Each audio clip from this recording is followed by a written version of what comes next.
Hello everyone, this is Spliced, and welcome to the Anti-Ant Wraith gameplay.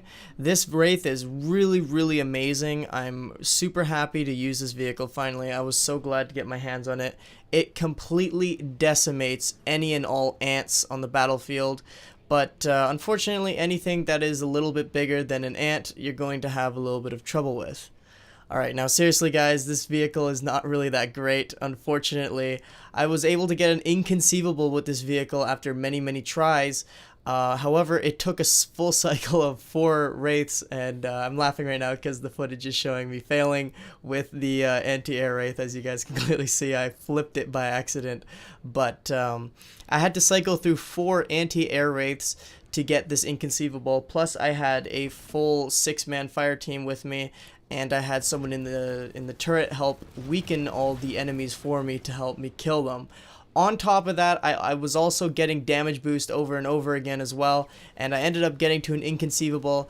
As you can see, it's only 4 minutes into the game, and I ended up not being able to get the last 5 kills simply because the time ran out and our team ended up winning the game, which is still good in the general sense, but I was trying to get the unfriggin' believable, so that really sucks.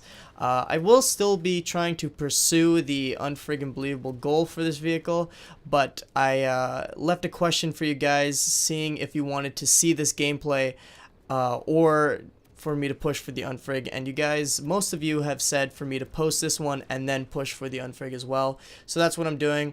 I'm just going to show you this, guys, this unedited anti-air Wraith gameplay for you. It's really not that great. The only way I would see it has use is when you're shooting enemies that are running towards you or running away from you. Any enemies that are moving side to side or are not near any kind of object that you can shoot instead, you really will not have a good time taking these enemies out. Enemy air is the big question about this vehicle. How good is it against enemy air vehicles? And honestly, the only real good air vehicle it's good against is wasps. Phaetons not so much, because they can keep a really good distance from you, so you don't even have the chance to lock onto them. The only real vehicle you can take down easily, somewhat easily, is wasps, but even then they can go behind cover and they can shoot you from a distance as well. Banshees is out of the question because all they need to do is one acrobatic flip and your lock-on gets thrown off immediately.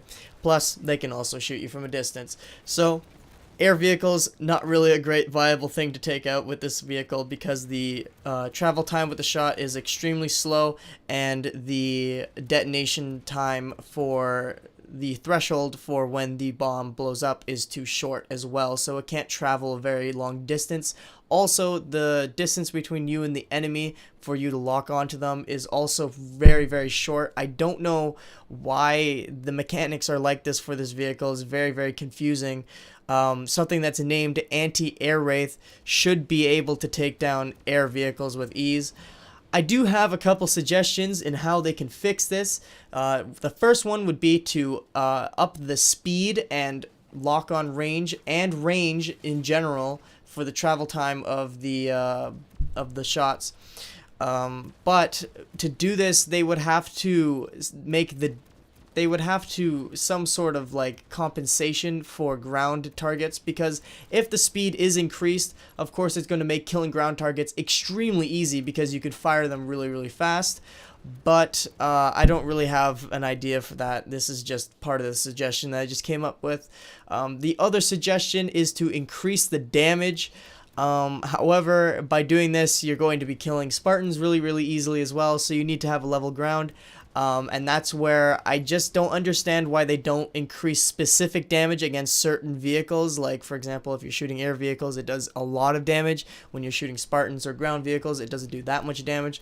That way, it can be specified for certain things, and you can turn the tides of battle in certain circumstances, instead of having to rely on it being terrible just all around. So that's all I have to say about this vehicle for now. I might do a little bit more in-depth analysis on it later, compare it to other Wraiths, who knows. But for now, hope you guys do enjoy this Inconceivable gameplay. I will be pushing for the unfrig later, but for now, hope you guys do enjoy this gameplay, and I will see you later.